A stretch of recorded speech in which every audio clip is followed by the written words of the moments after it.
Hi friends, బాగున్నారా friends? నేను కూడా బాగున్నానండి, క్షేమంగా ఉన్నాను, సజీవ లెక్కలో ఉన్నాను. ఏసే భద్రపరిచినాడు. మీరు కూడా సజీవ లెక్కలో ఉన్నారు కాబట్టి నా వీడియో చూసే అవకాశం వచ్చింది, మీతో మాట్లాడే అవకాశం నాకు కూడా వచ్చింది. అందుని బట్టి ఏసైని కనపడతాము, ఏసై నామాన్ని స్తుతించుదామండి ఉదయకాలం. సరే అండి, ఫస్ట్గా ప్రభునామం పేరిట అందరికీ షలం అండి. భారతి ఛానల్ చూస్తున్న ప్రతి ఒక్కరికి షలం. ఏసీఎం మమ్మల్ని అందరినీ ఈరోజు కాపాడును గాక అండి. వీడియో ఫస్ట్ టైం చూస్తున్నట్లయితే స్కిప్ చేయకుండా చూడండి. అలా చూసే అవకాశాన్ని ఏసీ మీకు కల్పించాలని కోరుతున్నాను, అట్టి హృదయాన్ని ఇవ్వాలని కోరుతున్నానండి.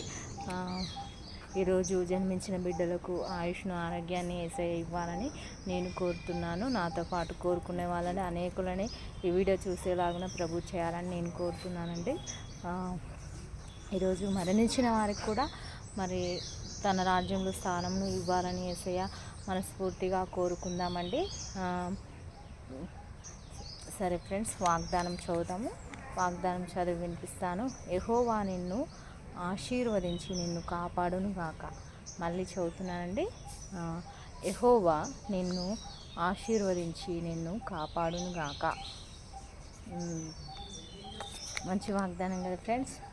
మరి ఇది నా వాగ్దానము, ప్రభువు నాకు అనుగ్రహించిన వాగ్దానము మీతో పంచుకున్నాను అనమాట. మీతో చదివి నా వాగ్దానం చదివి మీకు వినిపించాను. మరి మీరు కూడా వాగ్దానం చదవాలని, విశ్వసించాలని నేను కోరుతున్నానండి. అందరూ వాగ్దానాన్ని, ప్రతి క్రైస్తవ బిడ్డలైనా, తెలియని బిడ్డలైనా, క్రీస్తుని తెలియని బిడ్డలైనా వాగ్దానం అంటే ఏంటి తెలుసుకోవాలని మనస్ఫూర్తిగా అయితే నేను కోరుతున్నాను ఫ్రెండ్స్. ఈ దినము మరి బర్త్డే సెలబ్రేషన్ చేసుకుంటునే వాళ్ళకు యేసయ్య దీవెనలు, ఆశీర్వాదాలు కలగజేయను గాక. మరి నా కోసము ప్రార్థన చేస్తున్న వాళ్ళని యేసయ్య పురికొల్పుతున్నారని నేను నమ్ముతున్నాను. అనేకులను ప్రార్థించలాగన, ప్రతి ఒక్కరి గురించి అనేకులు సిద్ధపడి ప్రార్థించలాగన మనమైతే భారంతో యేసయ్యని వేడుకుందామండి. ప్రతిరోజు నా వీడియోలు చూస్తున్న వారందరినీ అందరికీ మంచి హృదయము, ప్రార్థించే హృదయము, మంచి హృదయము అంటే అందరి ఇతరుల గురించి భారంతో ప్రార్థించే హృదయాన్ని ఇవ్వాలి యేసయ్య అని అయితే నేను కోరుతున్నా. వీడియో చూస్తున్న వాళ్ళందరినీ వేడుకుంటున్నానండి. మరి ఈరోజు కొత్త పనులు స్టార్ట్ చేసే వాళ్ళు కూడా ఉంటారు కదా ఫ్రెండ్స్. కొత్త పనులు స్టార్ట్ చేసే వాళ్ళందరికీ కూడా నేను వేడుకుంటున్నానండి. యేసయ్య తోడుగా ఉండునుగాక, ప్రతి పనిని ఆశీర్వదించాలని అయితే నేను కోరుతున్నానండి.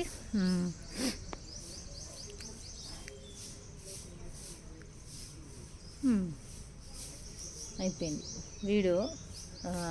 ఇది వినిపిస్తుందో లేదో తెలియట్లేదు. సరే, నా ప్రయత్నం నేను చేస్తాను, ప్రభువు నాకు ఇచ్చిన ప్రేరేపణను బట్టి.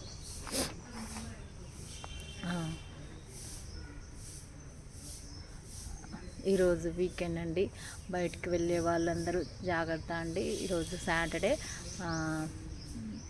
కాబట్టి ఎక్కడికైనా టూర్లకు విజిటింగ్ చేయడానికి గ్రామాలకు వెళ్ళే వాళ్ళందరికీ క్షేమంగా ఉండాలని, భద్రపరచబడి ఉండాలని వేడుకుంటున్నాను. వివాహ కార్యక్రమాలు ఇప్పుడు సమ్మర్ కాబట్టి మ్యారేజెస్ ఎక్కువ అవుతాయి కాబట్టి అందరూ మరి క్షేమంగా వెళ్ళాలని, రావాలని, రాకపోకలందు యేసయ్య తోడుగా అందరికీ ఉండాలని అయితే నేను కోరుతున్నానండి. ఈరోజు మరి ప్రేయర్ టాపిక్కి మేము ఇంకా వెళ్ళలేదు, వెళ్దాము ప్రేయర్ టాపిక్కి. మనము ప్రార్థించే వాళ్ళు క్రైస్తవుల గురించే చెప్తున్నాను. మందిరానికి వెళ్తారు, ప్రార్థన చేస్తారు, పాటలు పాడతారు, ఆరాధిస్తారు, అన్నీ చేస్తారు. మరి కొంతమంది ఇట్లా చేస్తేనే యేసయ్య నాకు అది ఇస్తాడు, ఇది ఇస్తాడు అని వెళ్ళే వాళ్ళు ఉండొచ్చు. వారి గురించి చెప్తున్నాను. అది ఇస్తాడు, ఇది ఇస్తాడు, నాకు వివాహం చేస్తాడు, నాకు ఆస్తి ఇస్తాడు, నాకు ఇల్లు ఇస్తాడు అని అందుకు నేను స్తుతించాలి దేవుణ్ణి, అందుకు నేను ఆరాధించాలి అని కోరుకునే వాళ్ళు ఉండొచ్చు. ఆ కోరికతో ప్రభువుని ఆరాధించే వాళ్ళు ఉండొచ్చు. మరి అది అసలు కరెక్టేనా కాదా అనేది మనం ఈరోజు తెలుసుకుందాము. అది అలా చేస్తే దేవుడు ఇష్టపడతాడా అనేది మీకు ఎంతోమందికి డౌట్ ఉన్నదా, ఉంటే చెప్పండి. అది కరెక్ట్ కాదు అండి. అలా చేసే వాళ్ళని ప్రభువు యాక్సెప్ట్ చేయడు. ఎందుకంటే మన కోసము, మన ఆత్మ కోసము ప్రభువుని ఆరాధించాలి. మనము క్రీస్తు శరీరమై ఉన్నాము, క్రీస్తు మహిమతో ఉండాలి. అంటే ప్రభు నాకు అది చేయాలి, ఇది చేయాలనేసి అయితే ఉండకూడదు. ఆయన ఆరాధనలో, ఆయన సన్నిధిలో, ఆయన బిడ్డలుగా మనము అలా స్వార్థంతో ఉండకూడదు. ప్రభు నాకు అది చేస్తాడు, అందుకే నేను ఆరాధిస్తాను, అందుకే నేను మందిరానికి వెళ్తా అని అట్లా వెళ్ళకూడదు. మనం ఒకటి చేస్తారు అని ఒక బిజినెస్ డీల్ కాదు ఇది. మన ఆత్మ రక్షణ కోసము మనం ఇక్కడున్న చనిపోయినా కానీ మన ఆత్మ రక్షణ కొరకు మనము ప్రభువుని ఆరాధించాలి, ప్రభువుని స్తుతించాలి. ఆయన శరీరం ఇచ్చి మనల్ని కొనుక్కున్నాడు, ఆయన రక్తంతో మనం కడగబడినాము కదా. కాబట్టి మనము అలాంటి ఆలోచనలతో ఎవరైనా మందిరానికి వెళ్ళే వాళ్ళు ఉంటే వారి గురించి చెప్తున్నానండి ఈరోజు. అలాంటి ఆలోచనలతో మందిరానికి వెళ్ళకండి. అలా దేవుడు మిమ్మల్ని చూడలేడు. మీ స్తుతులు, మీ ఆరాధనలు దేవుడు యాక్సెప్ట్ చేయడు. అది నేను చెప్తున్నాను. నేను బైబిల్లో అంటే చదివాను కాబట్టి చెప్తున్నాను.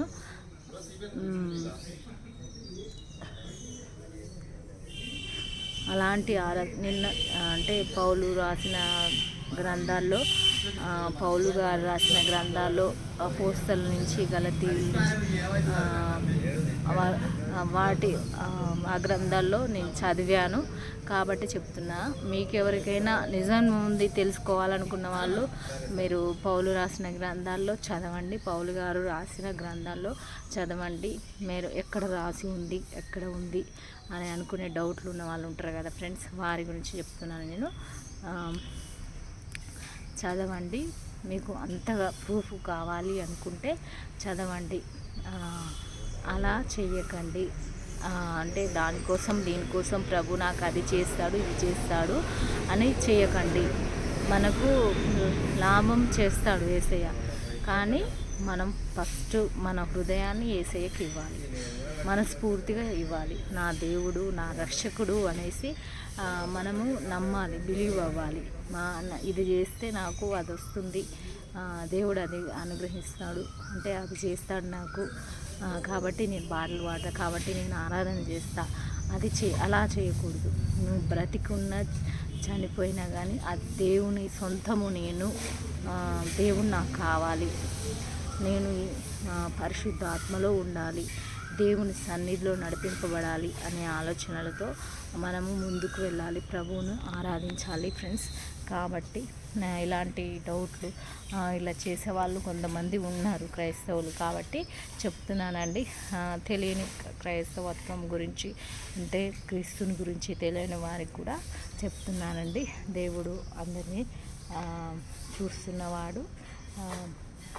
క్రైస్తవులైనా కాకపోయినా కూడా మంచి అంటే దేవుని గురించి ఆలోచించే వాళ్ళు కూడా ఉంటారు. కొంతమంది క్రైస్తవులు కాకపోయినా కానీ మంచి హృదయంతో దేవుని నడిపింపులో ఉండేవాళ్ళు కూడా ఉండొచ్చు. దేవుడు వాళ్ళని కూడా సిద్ధపరుస్తాడు.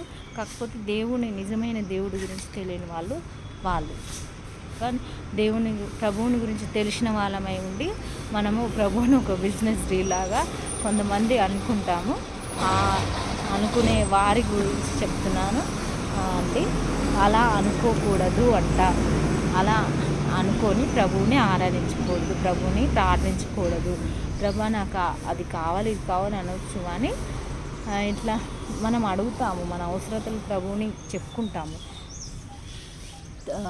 తండ్రికి చెప్పుకున్నట్టు చెప్పుకుంటాము. కానీ అది బిజినెస్ లాగా ఉండొద్దు, అది చెప్తున్నా.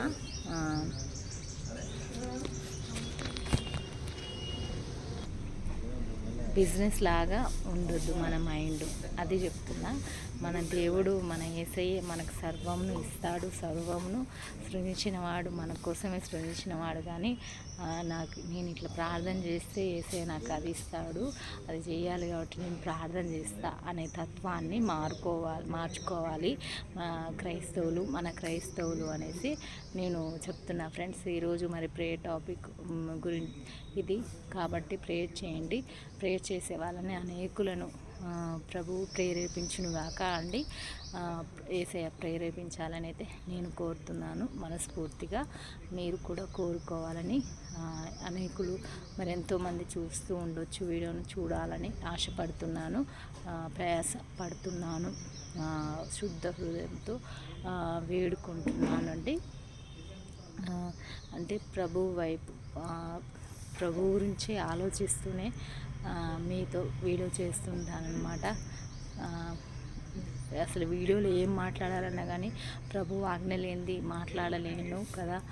ఎవరైనా అంతే, ప్రతి దేవుని గురించి చెప్పే మాటలు అవి మనుషులు చెప్తే రావండి, ప్రభు సన్నిధి ఉంటేనే వస్తాయి. ప్రభువుని గురించి చెప్పే మాటలు ఎవరైనా గుర్తుపెట్టుకోండి. మనం ఎవరికైనా చెప్పాలి అంటే, ప్రభువుని గురించి తెలియజేయాలి అంటే అది దేవుడు ప్రేరేపిస్తుంటూనే వస్తాయి. మనంతటా మనకు వచ్చేది తక్కువ, కానీ ప్రభు అప్పటికప్పుడు ప్రేరేపిస్తే వచ్చే మాటలు ఎక్కువ అన్నమాట.